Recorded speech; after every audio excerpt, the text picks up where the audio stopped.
aí, meu irmão, minha irmã, tudo bem? Como é que você tá? Hoje vamos para mais um episódio da série A Bíblia, mais um livro e o que Jesus quiser. Nós paramos aqui no Evangelho, segundo escreveu São João, o capítulo 20, o verso 24, com o título, subtítulo, A Incredulidade de Tomé. Mas antes, vamos pedir para que o Espírito Santo nos revele, nos dê o entendimento da Tua Palavra. Pai, nós queremos Te louvar, Pai, declarar a Tua grandeza, a Tua majestade, Pai. Ó, quão profundos são os Seus pensamentos, Pai. Queremos aprender mais de Ti. A Tua presença é a nossa prioridade, Pai. Portanto, fale conosco através da Tua Palavra, Senhor. A Tua Palavra é aquela que nos alimenta, ela é espírito e vida, Pai. Que não seja apenas letras, Senhor, mas que Teu Espírito Santo revele a palavra rema, Pai. Aquilo que vá de encontro à nossa necessidade, a necessidade daquele que está me ouvindo agora, Pai. Fale conosco, Pai, é o que te pedimos, já agradecidos em nome de Jesus, e assim seja, e assim é, para a Tua glória. Amém, amém. Diz assim a palavra de Deus. Ora, Tomé, um dos 12, chamado Dídimo, não estava com eles quando veio Jesus. Disseram-lhe, então, os outros discípulos, vimos o Senhor, mas ele respondeu, se eu não vir nas suas mãos o sinal dos cravos, e ali não puser o dedo, e não puser a mão no seu lado, de modo algum acreditarei. E aqui João inclui o aparecimento de Jesus a Tomé para tirar a dúvida dos discípulos, mostrando ali os cravos nas mãos posteriormente. Passado 8 dias, estavam outra vez ali reunidos os seus discípulos, e Tomé com eles. Estando as portas trancadas, veio Jesus, pôs-se no meio dele e disse-lhes, paz seja convosco. E logo disse a Tomé, põe aqui o dedo e vê as minhas mãos. Aleluia. Chega também a mão e põe no meu lado. Não sejas incrédulos, mas crente. Creia. Respondeu-lhe Tomé, Senhor meu e Deus meu. Disse-lhe Jesus, porque me viste e me creste?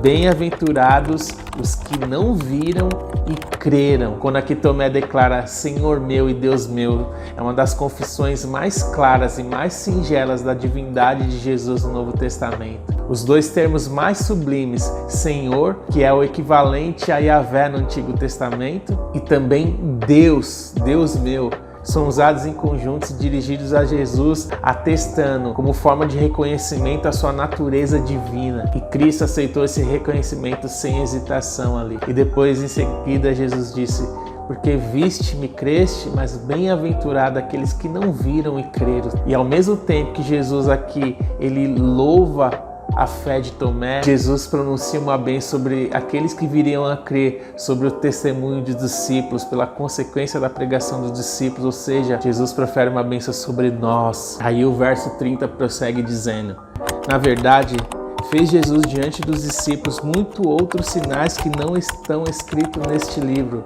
Você tem noção de quantos milagres, de quantas palavras, quantas curas Jesus fez ao longo do seu ministério que não coube nesse livro? Não daria para mencionar, não daria para colocar em livros de tão abundante que seria. Jesus fez e ainda lançou sobre nós essa permissão, essa autoridade. Jesus nos deu autoridade e disse que nós faríamos obras maiores do que a dele. Então, desde quando Jesus nos comissionou, grandes foram os milagres feitos por Jesus e através dos seus servos, dos seus discípulos, através dos seus filhos. E o mundo só não está pior por causa dos filhos de Deus, por causa de nós que somos a luz do mundo e o sal da terra. Dá o equilíbrio, a luz brilha nas trevas.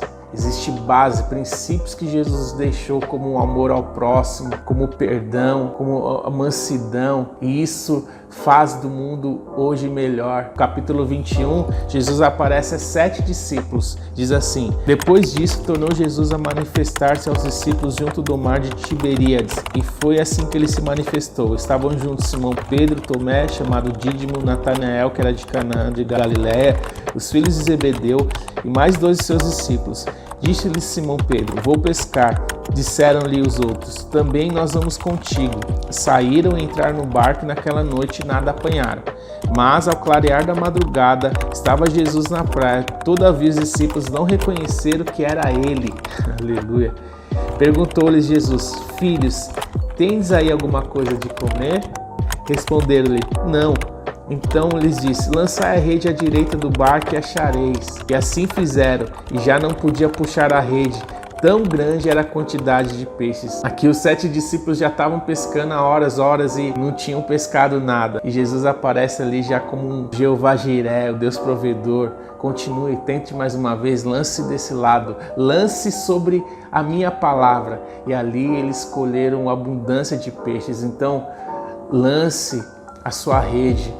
Faça o seu trabalho sobre a palavra que Deus te declarou sobre a sua vida. Construa a sua vida sobre essa palavra que você vai viver abundância, vida em abundância. O inimigo veio para matar, roubar e destruir, mas Jesus veio para você ter vida e vida em abundância. Aleluia. Versículo 7 continua.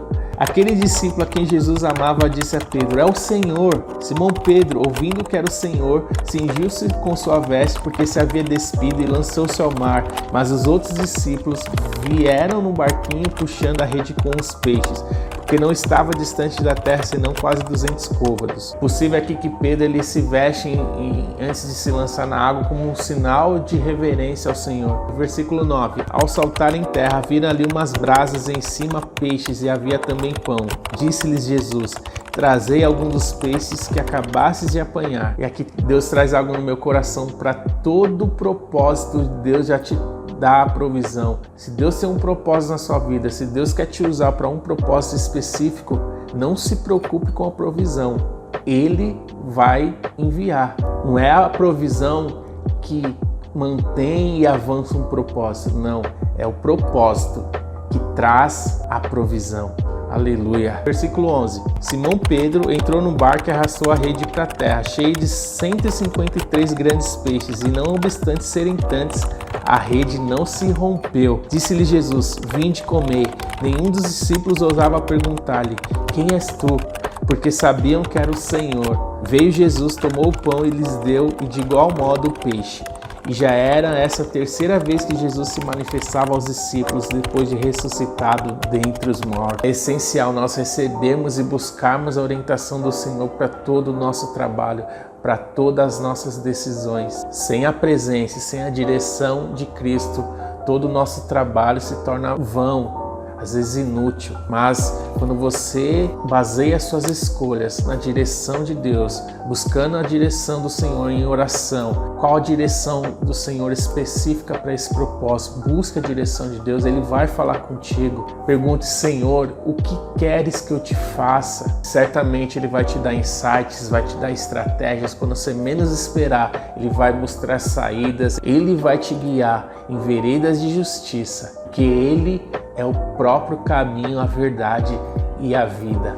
Glória a Jesus, aleluia. E dando continuidade aqui no livro Não Tenha Medo, Somente Creia, do pastor Marcos Peixoto, que é pastor da Comunidade Evangélica Internacional Zona Sul, onde eu sou membro aqui da Igreja de São Paulo. Pelo pastor Marcos Peixoto, o investimento na formação de liderança é um dos aspectos relevantes na sua atuação. E outro aspecto interessante na sua abordagem é o evangelismo criativo, um instrumento pelo qual o evangelho tem chegado a milhares de pessoas. Glória a Jesus. Então vamos dar continuidade aqui na leitura. E logo após de Deus ter recolhido Moisés e levantar um novo sucessor, Josué, diz assim o texto: mas o que levaria aquele povo a obedecer, confiar e se submeter a uma pessoa bem mais jovem que Moisés? Entre aquele povo certamente haveria pessoas o tempo todo trazendo a memória de Moisés à tona, pessoas diariamente se lembrando dele, do que ele fez. E para essa gente, quem era Josué? Josué era uma pessoa levantada por Deus. Depois da morte de alguém, é natural que o ser humano passe um período de luto. A morte de uma pessoa que admiramos dói, e a de alguém da família mais ainda. Mas aos olhos de Deus a morte é algo bem diferente. No entanto, Jesus não acabou quando morreu. Ele morreu obediente ao Pai em tudo o que fazia. Ele fazia tudo quanto o Pai o havia mandado. Calado, ele foi como uma ovelha para o matador e permaneceu ali calado e ensanguentado todo o tempo naquela cruz. Ele mostrou submissão total a Deus na terra. E bastava que Jesus abrisse a boca e ordenasse que aqueles homens que o torturaram e o pregaram na cruz fossem consumidos, que todos ali morreriam em segundos, mas Jesus ali suportou e cumpriu a sua missão.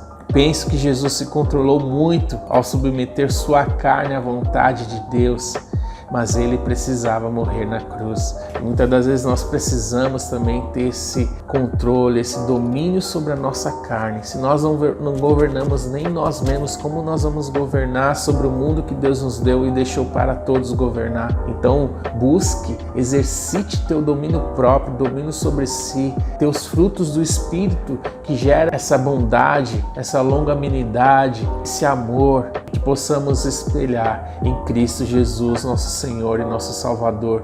Ele é o modelo, ele é a teologia perfeita. Ao lado dele, também ali crucificado, havia 2 ladrões. Um reconheceu ser Jesus, o Rei dos Reis, e pediu-lhe que se lembrasse dele ao entrar no seu reino. Mas vamos pensar por um instante, como poderia alguém reconhecer um rei naquela situação? Aliás, onde estavam os discípulos de Jesus naquele momento? Eles haviam fugido com medo de morrer e apenas um permaneceu ali. Mas o ladrão, mesmo crucificado, foi capaz de reconhecer um rei na cruz. Ele disse: Senhor, lembra-te de mim quando entrares no teu paraíso. Só essa expressão Senhor, o ladrão ali já reconheceu, já se submeteu ao senhorio de Cristo. Reconheceu ele ali como o Senhor dos senhores, que poderia fazer mais mesmo após a sua morte ali na cruz. Olhos naturais e não ver saída. Mas quero dizer a você que atrás daquele que morria pendurado na cruz havia o Rei que tem um nome sobre todo nome. Ele é o Rei dos Reis, Senhor dos Senhores e para sempre será. Esse Senhor é o seu Senhor. Jesus realmente nos deu a maior vitória possível. Depois da sepultura, depois de sua morte, depois de ressuscitar ao terceiro dia, ao se levantar, ele inaugurou uma nova etapa, um novo momento, pois todas as coisas se tornaram possíveis para aqueles que creem nele. Tudo é possível ao que crê. Jesus é a fonte de todo o poder. Jesus é o Deus onipotente, então ele é a fonte. Tudo que você precisa está nele. Entenda isso. Tudo que você precisa está em Jesus. Ele é a solução para todas as coisas. Que alegria estar aqui com você. Mais uma meditação, mais um estudo, mais um devocional aqui da série. Que você venha continuar dando seus passos diários a cada dia. Sonhe grande, mas execute em pequenos passos. Através das direções que Deus for te dando, você vai chegar perto do seu objetivo. E busque o reino de Deus e a sua justiça, e as demais coisas Deus vai acrescentando.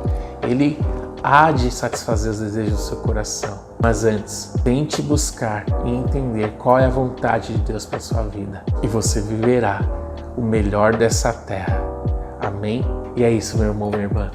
Tamo junto, vai para cima com Jesus e como diz lá em Provérbios 16:3, consagre ao Senhor tudo que você faz e seus planos serão bem-sucedidos. Amém? Um abração.